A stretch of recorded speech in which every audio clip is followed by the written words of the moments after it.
Ladies and gents, welcome to another episode of Optimize Your Body podcast. Just want to show you something. Just received my Australian passport through the post. Look at that. Yes. Okay, I won't bring up the passport photo, but you get my gist.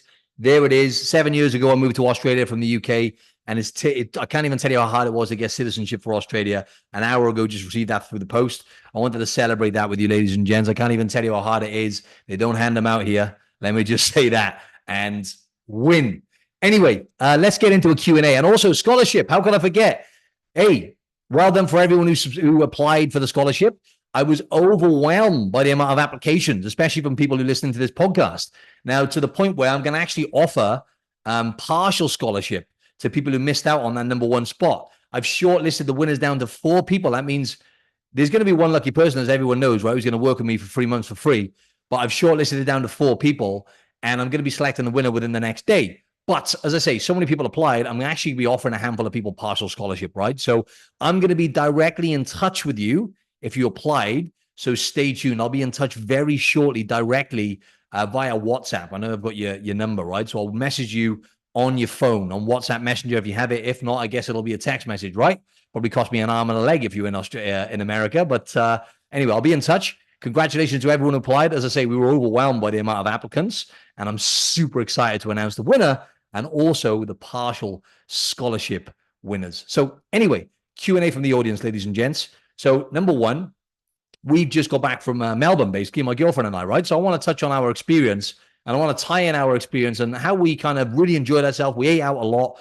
You know, Melbourne's the food capital of Australia. I can't even tell you, ladies and gents, how good the food is in the restaurants there. Even the coffee is, I mean, Sydney's like just as good, to be honest, really, all in all, in my opinion, but it is the food capital of Australia. And the first question relates to this, right? Because it was a long-winded question. It was great, loads of detail, but all you need to know, ladies and gents, is this one line. It was how to look good naked and still enjoy the summer, right? That's question one. I know most of you are in America, and the summer's coming there, right? Australia, I mean, it's sunny all year round, right? We can't be caught slipping here. It doesn't matter what time of year it is. So how do you do that, right? Now, I'm going to break it down for you. First of all, never miss twice, right? I talk about this to clients. It's a motto that we have at Optimize Your Body, right? Now, it just goes a long way, right? Never miss twice, never miss twice. I'll say it again. Get that mantra in your head. Now, what do I mean by that? Let's say one day you sat on your ass, you snowed under with work, and for whatever reason, you sat on your ass all day and you don't move and you don't do any steps. Don't let that happen 2 days in a row. One day you may slip up on the weekends. Hell, God forbid, you might have a whole day where you screw up, you drink loads of alcohol, you eat loads of shit. The next day, you got to pull it back. You got to go back to normal. Now, that doesn't mean the next day you have to pull back and be overly restrictive and, you know, run 10K and eat 500 calories. No, I don't mean doing extreme stuff. I mean, go back to normal the next day, eating your usual foods for the most part, right? So never miss twice. If you miss a workout and you don't get to the gym for whatever reason, you sleep in, get your ass out of bed the next day and go. Never miss twice, ladies and gents. Same goes for sleep. One night you have a shit sleep, you go to bed late, you know, you're working late, or you're on social media, or you're quite frankly fucking around, and you're not applying the discipline necessary to get to bed, which is what it is most of the time. The next day, don't fuck around. Go to bed at the right time. Never miss twice, right? Very simple. I keep going down the list of habits, but you get the gist. Never miss 2 days in a row. There's never any excuse to do that. It just comes down to laziness. I'm going to say it exactly how it is, ladies and gents, right? And my alarm just went off on my phone. Fantastic timing. And I'm using my phone for my camera. Hope that didn't disrupt the podcast. So yeah, so never miss twice. Simple as that, right? Now, the other thing then is I'm going to touch on our trip in Melbourne, for example, right? Non-negotiable habits. So with us, right, we didn't get a single Uber in Melbourne. Now, we walked everywhere, right? So we probably averaged around about 15,000 steps a day. To get to like the main part where the restaurant was about 20, 25 minutes. Now, the weather was cold. Melbourne's cold this time of year. It's winter. We could easily have just got Ubers everywhere, right? Now, the only place we got an Uber is to the airport and back. We walked everywhere. Non-negotiable habits of movement. My girlfriend was pissed off at me a little bit, right? Because probably took it a little bit too far, but non-negotiable habit, steps, 10K steps a day. That's our target. And we did way more than that just because we moved around a lot and because we ate a lot as well, right? And we were eating out. It wasn't necessarily calories for us because we can get away with all the calories, but we were eating out. We weren't eating foods that we cooked ourselves, and the food quality was nowhere near as good because we were eating out, even though we were making good decisions, right?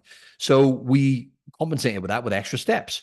Now, also, for example, alcohol, right? Non-negotiable habits. Like for me, it's like I've got a good relationship with alcohol now where I don't, drink excessively. But for me, it's like, okay, if I drink, now I don't always recommend this to everyone, right? I have everyone going to the pub in the mornings, right? Hear me out. I drink in the daytime. If I'm going to drink, I'll have a few beers. Like I rarely drink, right? But when I go away on these trips, I like to have a few beers here and there, a few pale ales, literally no more than 2 or 3. And I would just do it in the daytime. I try and get out the way nice and early. I enjoy it in the daytime with minimal food. I wouldn't recommend this. Don't try this at home, but I like to feel the alcohol, right? I know I sound like an alcoholic. I like to feel the buzz. I don't necessarily drink it for the taste. I enjoy the taste actually of a nice pale ale, but I'll do it in the daytime rather than doing it close to bed and having it ruin my sleep and then have a knock-on effect on my non-negotiable habits, such as like my decision making with food or, training the next day and that kind of stuff, right? So non-negotiable for me is if I drink, I'll have a few in the daytime. I might have 1 or 2 in the evening every now and then. Don't get me wrong. We met up with clients one night and I had a drink or 2 with them, but I don't go overboard in the evenings because I know it's going to have a negative impact on my sleep. Training, we had a gym at the hotel. It was a great gym at the service apartments we were staying at. I trained every day.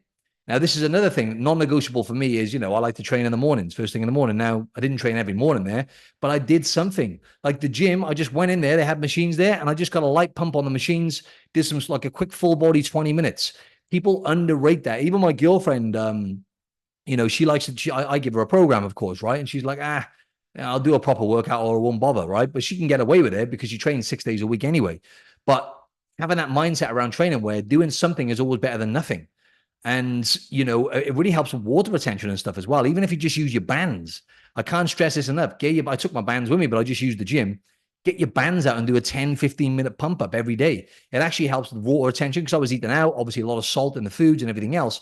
It pumps the water into your muscles, right? And it boosts your energy. So that was non-negotiable for me, was just to do something every day, right? And we had a sauna there as well, which was great, right? So we're having, saunas most days as well. So it doesn't have to be much, but doing something every day for me is a non-negotiable habit in terms of strength training. So yeah, you got to have those non-negotiable habits. The reason they're called non-negotiable is you're not supposed to be bullshitting yourself and negotiate on these habits. Now, there's going to be days where you miss, like I do. Never miss twice. It goes back to the same mantra I just mentioned before, right? So you've got to have non-negotiable habits. For us, sleep, right? We're not taking the piss for sleep. Like, you're not going to be perfect. Sometimes we went to bed a bit later than usual, to be honest. We normally go to sleep by about 9:30, 9:45 generally. So we're going to bed a bit later, obviously enjoying the trip, but we don't take the piss. We weren't up any later than, I think, 11, right? When you start going into 1 or 2 hours later than you normally go to bed, even if you're on holiday and stuff, you're going to get social jet lag. It's going to mess up your energy, mess up your circadian rhythm. And that's how you end up sick, low on energy, mood drop in and all that kind of stuff, right? So you've got to have those non-negotiable habits locked in place. And that always comes down to the foundational ingredient here, which is discipline, which I'm going to talk on a bit anyway. By the way, the reason I went to Melbourne, I'm going to touch on that as well. Shout out to Disrupt and shout out to Rob, who gave me the opportunity. I went and did some public speaking there in Melbourne in front of like 75 people. Awesome event, Disrupt. We had 5 minutes and 20 slides in 5 minutes, 15 seconds a slide, 15 seconds per slide. Ladies and gents, I absolutely shit my pants. I did a few jiu-jitsu comps. I've had boxing matches in the past and stuff, and that's very scary when you could die, right? Because you're fighting someone essentially or seriously injure yourself. And I was absolutely crapping myself. I actually think I was shitting myself more doing this talk because I haven't done public speaking for so long. And it was 5 minutes. You only had 5 minutes to get, a pretty deep message across and make it effective and valuable and communicate in a way where people can digest it and bring good energy and make sure you're staying on sync with the 20 slides you've got, 15 seconds each. It was amazing in terms of growth and challenge for me. And I loved it and I did quite well. But I was crapping myself beforehand. But anyway, that's that. Anyway, sorry to go off on a tangent there, ladies and gents. To answer that question, you need to never miss twice, right? If you want to look good naked and still enjoy your summer, non-negotiable habits, you need to do strength training every day, right? So I would say, and if you want to look good naked, do something strength related every single day. That doesn't mean necessarily go into the gym. You have to be careful though. If you go into the gym every day, you're going to overdo it and you're going to look worse. So that's why I mean doing some low intensity stuff. So let's say you're someone who goes to the gym 3-4 times a week.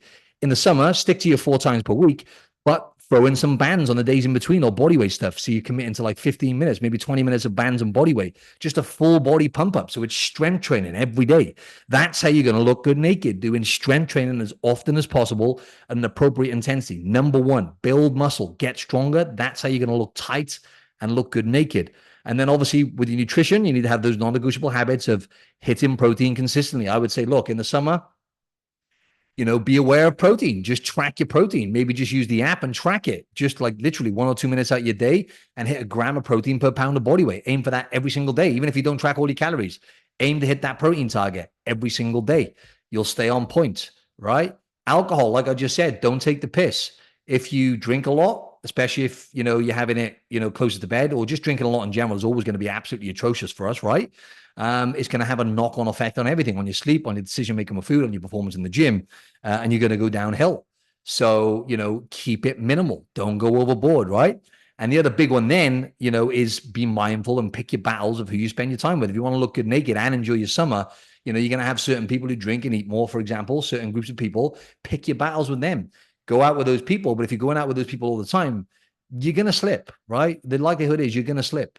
Because I always say this, but it's so much easier to avoid temptation than it is to resist it. If you're around that environment, if you're in that environment, then willpower gets tired. It's a muscle that gets fatigued, just like the muscles that we use in the gym. And you can't rely on willpower all the time. You have to be out of the equation sometimes, right? I enjoy having a few drinks, right? And if I'm out with people, if I was going out in those environments all the time, then I likely would drink more. Right. And I consider myself to be pretty damn disciplined. Right. So that's essentially what you need to do in a nutshell. But yeah, I want to touch on some wisdom and insights from our trip to help you with this question as well. Is, we ate out a lot. Right. We had a service department and so we could cook our own meals, and it's just good value for money anyway in the gym. It was amazing. By the way, shout out. I'm not obviously sponsored or nothing, but Meriton Sweets. I don't know if it's worldwide. It's here in Australia. Meriton Sweets. Damn, it's good. Service departments, like relatively cheap. Obviously, you can cook all your own food. It had a bloody sauna there, gym, like I mentioned. It was awesome. And we cooked our own meals. Like the Thursday and Friday when we got there, we were still working and stuff. So it was just normal days for us. We ate at home. One time, though, I think it was on the Friday, what was it? No, the Thursday evening, we went to grab a burger somewhere, right? Thinking, we'll get like a grass-fed beef patty. We ended up going to this place. And that's the thing with like TripAdvisor. Something I learned on my trip as well, ladies and gents, is like, look, if you want to go, so I always look at TripAdvisor, right? And look at reviews and stuff, or Google or whatever. But what you got to realize is most people are overweight and unhealthy. So the people giving these reviews are giving reviews based on how it tastes, right? So I looked at this burger place, not thinking about, okay, that looks good. It's got good ratings. I bet that'll be good. You know what I mean? Like probably have some healthy options there. So we ordered the beef patty just with lettuce, and but it came with some sauce and stuff, right? But it was just garbage. It was shit quality beef. We were fuming afterwards. It was literally, it felt like having a McDonald's, right? That's the thing with TripAdvisor. It's like normally the average person is giving the reviews, right? So you got to be mindful of that because it's not always going to be healthy. So read in between the lines and look properly at the reviews, right? If you want somewhere healthy. But yeah, we went there. We went, on the Saturday, we had like dark chocolate. We were having that, with our coffee every morning. You know what I mean? We went on the Saturday, went to a Peruvian restaurant and then Argentinian restaurant on the Friday night. Then I went and met clients. I was awesome. Shout out to Jess, Ben, my awesome clients. First time I met them in person. Obviously, they're down in Melbourne. Been coaching them for a while. It was the best vibes ever, ladies and gents, right? We had a great time. We went to like a pub. I think I had 1.5 pints of beer. We had a couple of drinks. None of us drank much, obviously. OYB, you know how it goes. We tend to be pretty disciplined, but we do enjoy ourselves. And then we had some food there, but we could order just steak and mashed potato and stuff. So that's good. Making good decisions, looking in advance at the menu. I already sussed it out. Great. I can eat steak there. And we all went for the steak. I think pretty much all of us. And the next day then we went for, where did we go then? We went for Greek food the next day. That was a slip up. We had Greek food, ordered the wrong stuff, ordered like, feta cheese and olives and stuff for starters. They literally give us a whole block of feta cheese, massive bowl of hummus as well. And I was eating it because I was hungry. And it was just literally, it was not that good. And then I made the wrong decision for the lunch. I ordered like these chicken skewers, normally just order red meat, right? And then we had some rice and stuff like that, but it just wasn't a great meal. And but all this to say, ladies and gents, right? Like we ate out that much within 5 days, but we obviously still look good naked. We still maintain, we didn't gain any fat or anything like that because we offset it with walking.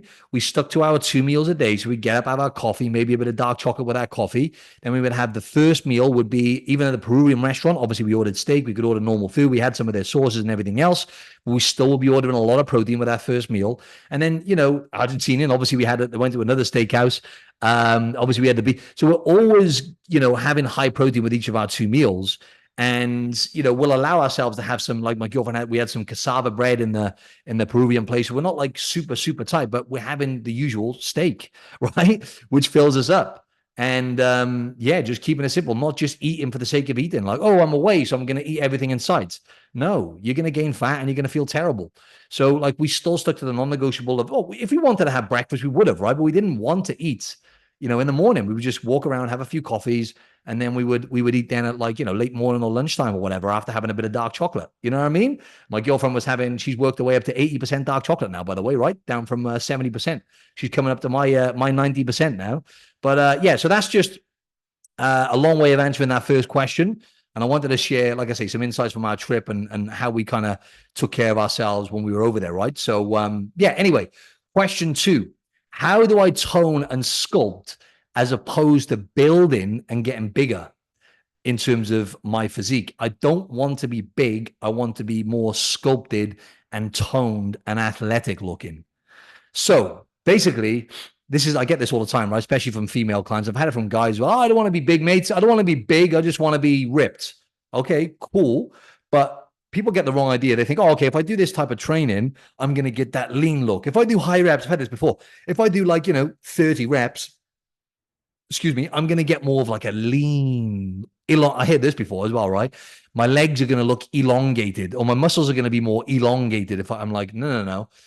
It's simple as this, ladies and gents. You build muscle or it shrinks. It's as simple as that, right? So if you want to look more toned and leaner and more defined, right, then you've got to build muscle and then you've got to get leaner, right? As you build muscle, you add muscle to your body, you already look tighter and in better shape when you just add muscle to your body, even if you didn't lose any fat. But you combine that with some fat loss and then bang, you look toned and more defined and you start seeing the lines and the separation, we like to call it in the bodybuilding world, right? When you can see the muscle separation, like maybe I'll show you now. If you're watching on YouTube, you can see my deltoid there, right? See that line there? That's the separation between the deltoid and the bicep essentially, right? Or there, I'm posing a bit now. This is shit lighting, by the way, ladies and gents. The line, this is crap lighting. You can't see it there. Normally there's a line there, I swear. That's called separation, definition, right? But that's because I built muscle. And naturally, I'm lean because of all my habits, essentially, in 20 years of lifting weights, right? My metabolism is literally like a Bugatti engine, right? It's turbocharged, guzzling calories, right? Just like a car would guzzle petrol, like a Lamborghini or a Bugatti, for example, right? It's going to cost you an arm and a leg in petrol. Well, it cost me an arm and a leg in calories, right? Just to keep this muscle on my body because I lift weights pretty much every day. So my metabolism is constantly getting that little bit of a boost, right? So so that's how that works. So you're not gonna, so this is what happens, right? So when people say, oh, I don't want to be big and, I want to look lean, but I'm worried I'm going to get big and not lean when I build muscle. It doesn't work like that. If you end up getting bigger, what I've seen is in the past is people said, I lifted weights before and I got bigger and I had to stop. Especially for females, it doesn't work like that, right? You'd have to be such an anomaly to build muscle that fast. Even if I gave you a bunch of steroids, you're not going to build muscle that fast. It doesn't work like that, especially for females. You're actually, going to look better, like I said earlier. But if you actually are eating the wrong way and you're gaining fat, that's your diet. That's not lifting weights. So when people say that, either number one, they've got body image issues and, they've got some dysmorphia and they're like, oh, I'm getting big when they're really not. They're just panicking. Or two, they're actually just gaining a bunch of body fat. That happens all the time. Oh, I was getting big. I was like, okay, well, was that the weightlifting or was that because you were eating too much? You know what I mean? It's as simple as that, ladies and gents. People overcomplicate things. But what I will say is, and just to say as well, it's not a specific type of training. High reps doesn't make you look more sculpted. No, it's a way of building muscle. Now, there's different ways your muscles look. For example, if you do like heavy weights with a lower rep range, right? So you're lifting heavy weights for like, let's say 2 to 6 reps. What happens is you get more of a dense look, right? So your muscles look a bit harder and more solid and tighter. It's a type of building muscle. I'm not going to go into the science. When you do like 8 to 12 rep range, and then perhaps you slow the reps down a bit as well, because that's what you should be doing when you do an 8 to 12 reps, slower reps. What happens then is it's something called sarcoplasmic hypertrophy, which is when your muscles kind of look, I guess, fuller and rounder looking. You know what I mean? And females, that doesn't mean big. That means it's funny how women, they like using like words like toned and sculpted. I find myself using it all the time. Women love it. It's like a buzzword for a woman because it doesn't sound as good when you just say you're building muscle. Like it doesn't sound as sexy for a lot of women, but you're going to look more toned when you basically get like fuller and rounder looking muscles. Basically means you look more toned and sculpted. Like it's just like 1,000 different ways to skin a cat. But what it is again, people, they haven't put enough time and effort in. Like Rome wasn't built in a day, that cliche saying. You've got to put a lot of time and effort into building muscle first and foremost for years. Like you need at least a year. Like most people, they've been lifting weights. Let's say they've been lifting weights for 5 years, but they've never really been absolutely, I'm going to focus on just everything it takes to build muscle. People get caught up on, trying to get leaner. Then I'm going to do some cardio. Then I'm going to do this. Then I'm going to do that. Fantastic. Do it, right? Do whatever you want to do. That's fine. If you enjoy doing it and whatever, that's all good. If you want to get fit, great. But if you want to look good, right? And actually we could go into the health thing, but I'm going to stay on track here. Then build muscle and spend a long time doing that. Get stronger and build muscle. Put a project together for at least a year. Give yourself a year through all seasons of eating enough protein, eating enough calories to fuel your body, right? And building muscle. It's hard to do. It will set you up for success for the rest of your life. Now, it takes a long time to build muscle, right? I think I said this before, right? But even 5 years of building muscle, it's not going to build that much. I think the average person, let's say a guy, he's going to build around about something like, let's just say, give or take, for argument's sake, 5 pounds of muscle over the space of a year, something like that. Maybe 5, 6, maybe 7 pounds of muscle over the space of a year, depending on how advanced he is with training. For a woman, it's probably going to be more like 4 to 6 pounds. Now, don't quote me on these numbers. I'm struggling to remember what the exact recent studies show, but long story short, it's not much. It takes a long time. You need at least a year. Focus on that piece, and you will eventually, as a side effect, start looking more toned and sculpted. But you're not gonna. I just want to say it. How do I say this? You don't really deserve to look sculpted. Okay, that sounds a bit harsh, but you know what I mean. It is that though, right? You don't deserve. This is harsh. I'm going to say it. To look sculpted and toned, right? This is bad. Unless you've actually built a significant amount of muscle. And it takes a long time. So do that first. Now, you can obviously play around and you can cut your calories down a bit, or I don't know if you want to throw some HIIT cardio in every now and then. We've got a holiday coming up, so you can, chip away at some of the body fat. But for the most part, over the space of a year, you want to be focusing on building muscle. And that essentially is going to give you that look. So it just takes more time.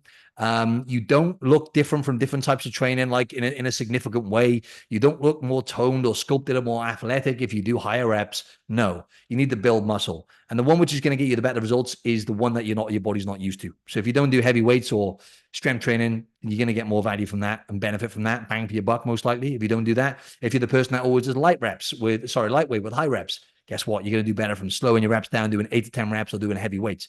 It's the same deal, right? So that's basically that in a nutshell. So question 3, excuse me, let me just have a sip of water. What is the biggest thing?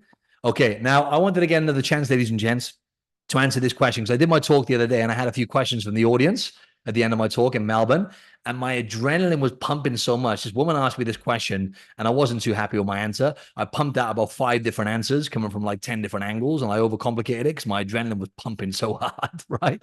So I want to revisit this one, right?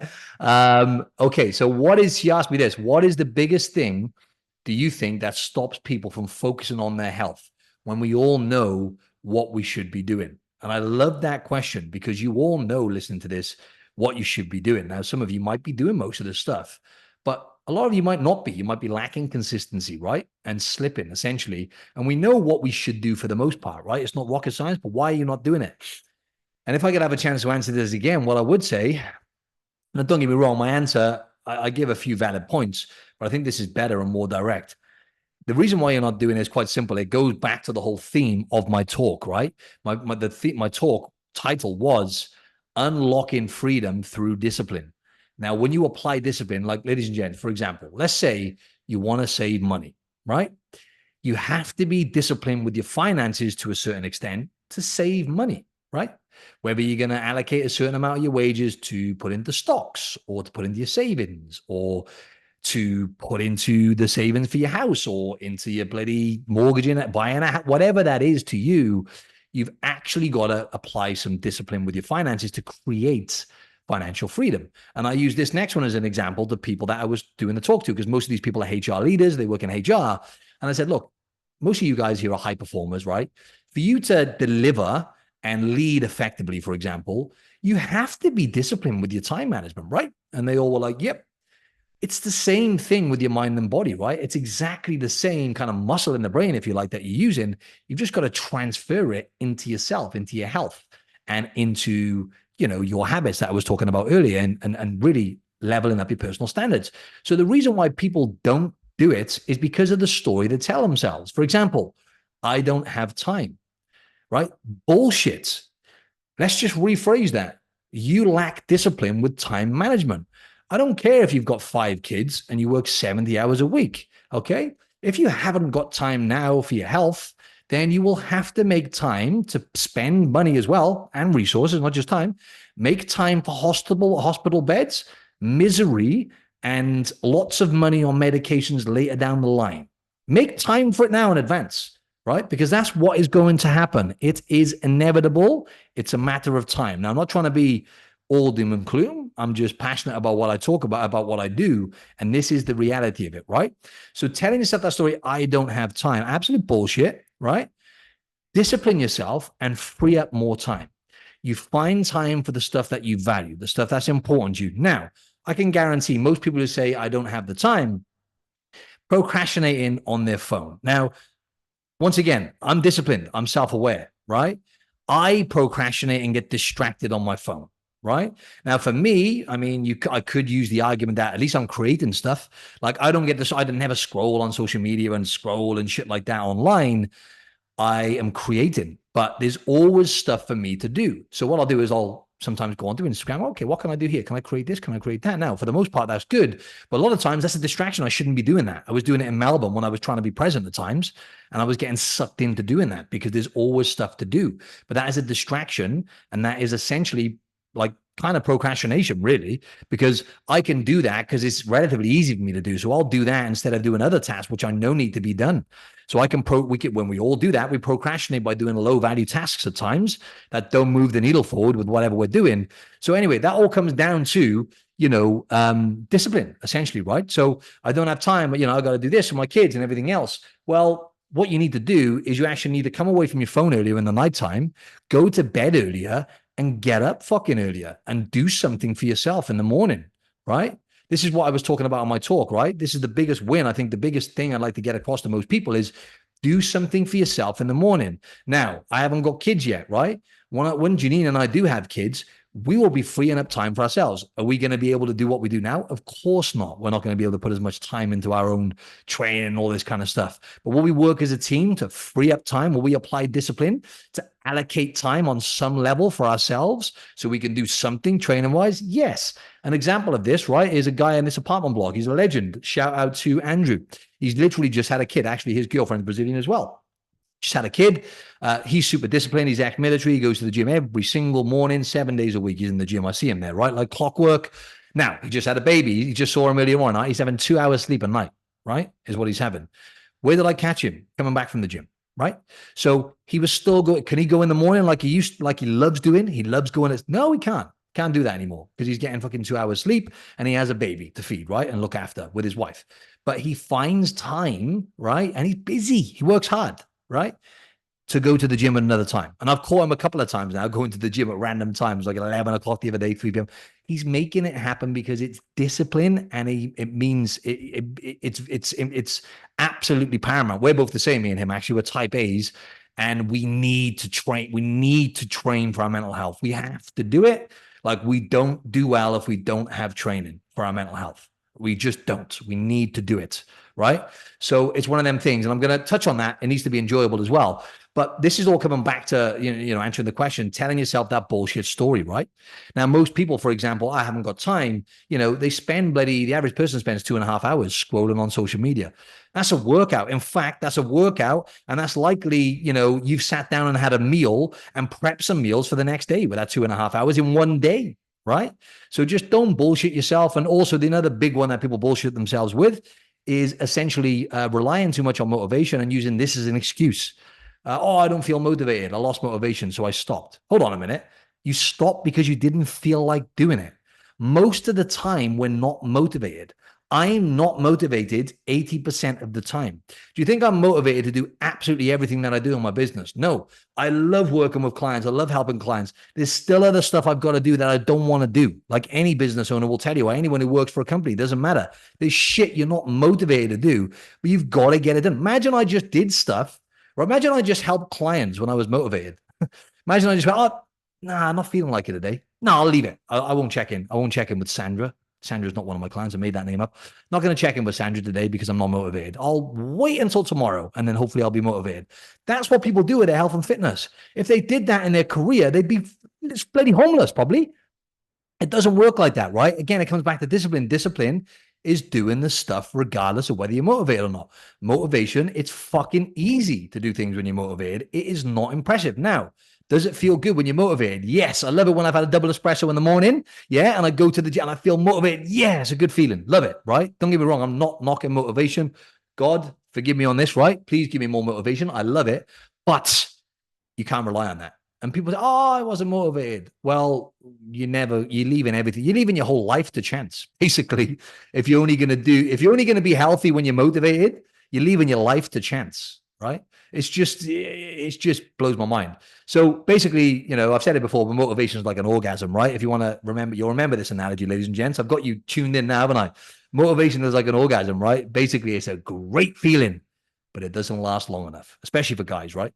Anyway, I'm not going to go down that rabbit hole. So that's the thing. People rely on motivation and it's bullshit. It's garbage. Forget about it. It's nice when you've got it, use it, but it's not going to be there most of the time. When you need it, it's not going to be there. It's doing the shit regardless. So yeah, I wanted to answer it that way, right? It's because of the people, the story people tell themselves why they don't do it. They rely too much on motivation, but if I just say it how it is, it just comes down to excuses. We could go down the list of excuses, right? But that's all it comes down to. Now, the other big one though, right? I think, which it's just come to my mind now, is perfectionism. People, another mantra in OIB is consistency over perfection. The person who's consistent, at least, let's say over the space of a year, we could go as low as, now we'll say 85%. Let's say 85% minimum consistency over the space of a year with food and nutrition, for example. They're going to get insane results first and foremost. And they're going to literally fly past the typical person who is all or nothing. I'm going to train 6 times a week. And then I've done it for a month or two. And then I went on holiday and then I stopped. And then I got fat again, right? That's most people, right? So because they want to be perfect with everything and they want to, again, it's just an excuse again, right? It's like, I just, I lost my motivation now because I had my holiday or my wedding and I went all out 6 days a week and I just don't feel motivated anymore. And I haven't got anything to train for anymore. Okay, cool. Well, again, you're going to have to make time for all the negative health ramifications. Well, hopefully later down the line, but a lot of the times it comes faster than people expect.